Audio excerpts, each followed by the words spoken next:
Asian news में आपका स्वागत है। मैं हूं गणेश अग्रवाल और आप देख रहे हैं दमोह जिले की खबरें। दमोह जिले में लगातार शिक्षा के लिए जल परीक्षा का दौर जारी है। दरअसल दमोह जिले में हो रही बारिश का सीधा प्रभाव शिक्षा के लिए जाने वाले बच्चों पर पड़ रहा है।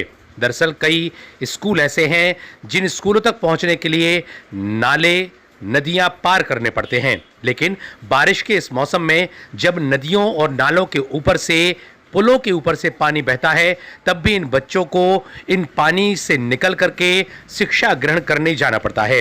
यह मामला जो है वह जबेरा विकासखंड के अंतर्गत विजय सागर ग्राम पंचायत का है, जहां पर बच्चे नाले को पार करके शिक्षा ग्रहण करने के लिए जाते हैं और वापस इसी तरह से नाले को पार करके अपने घर पहुंचते हैं।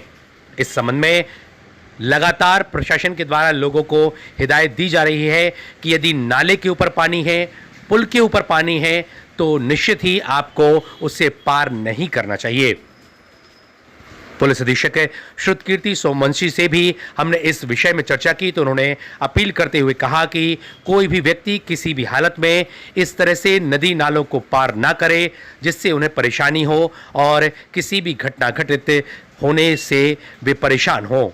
उन्होंने कहा कि वे प्रशासन से चर्चा करके, कलेक्टर से चर्चा करके उन स्कूलों को कुछ समय के लिए छुट्टियां घोषित कराने के लिए प्रयास करेंगे जो स्कूल पहुंचने के लिए बच्चों को नदी नाले पार करना पड़ता है। ऐसे हालात में यह तस्वीरें निश्चित ही शिक्षा के लिए जल परीक्षा ही साबित करती नजर आ रही हैं। Bureau report, Asian news.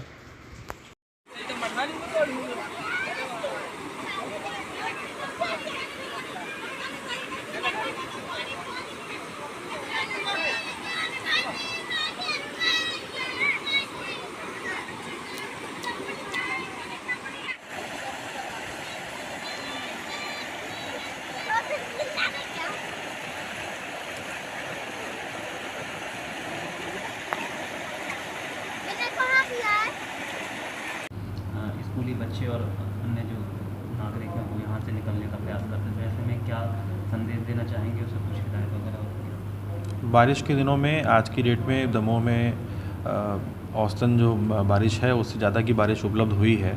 इसके बाद जितने भी नहरें हैं, नदियां हैं और गांव में जो बहने वाले रपटे हैं उन पर पानी की जो है वो अधिकता हो गई है और ऐसे में आवागमन जो है वो प्रभावित हो रहा है।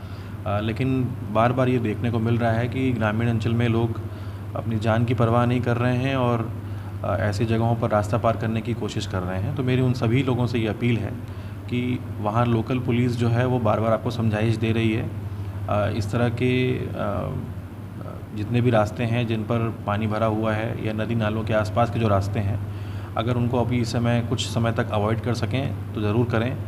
ऐसी स्थिति में अगर कोई बहुत ही महत्वपूर्ण कार्य पड़ता है तो लोकल थाने या चौकी में सूचित करें और वहाँ से कोई मदद मिल सकती है तो उस मदद मिलने के बाद ही ऐसे रास्तों को पार करने की कोशिश करें।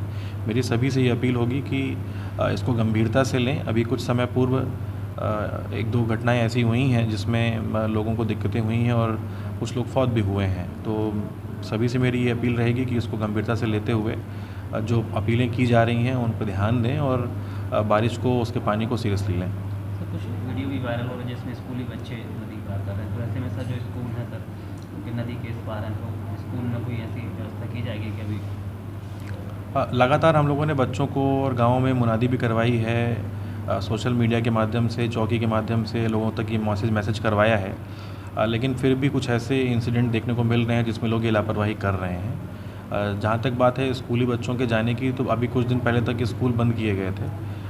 ऐसे क्षेत्र जहाँ पर अभी भी पानी की ये समस्या बनी हुई है उसमें मैं कलेक्टर साहब से ये निवेदन करूँगा कि उन स्थानों पर स्कूलों को बंद करने के लिए जो लोकल एसडीएम्स हैं उनसे एक बार अपील कर ली जाए या उनसे ओपिनियन ले ली जाए कि कौन से ऐसे गाँव हैं जहाँ पर अभी भी बच्चों को पढ़ने जाने के लिए इस प्रकार की जो खतरे वाली स्थितियाँ बन रही हैं उनको पार करने की ज़रूरत पड़ रही है। उन स्थानों पर अभी भी स्कूलों में ये एक छूट दी जा सकती है कि बच्चे पानी के बहाव का कम होने के बाद ज्वाइन करें। तो उस विषय में मैं कलेक्टर साहब से ये निवेदन कर लूँगा। और इसके माध्यम से एक बात ये और भी कहने वाली होगी कि अभी कुछ समय तक ये चीज़ सभी को अपने स्तर पर खुद की जिम्मेदारी के रूप में देखनी चाहिए।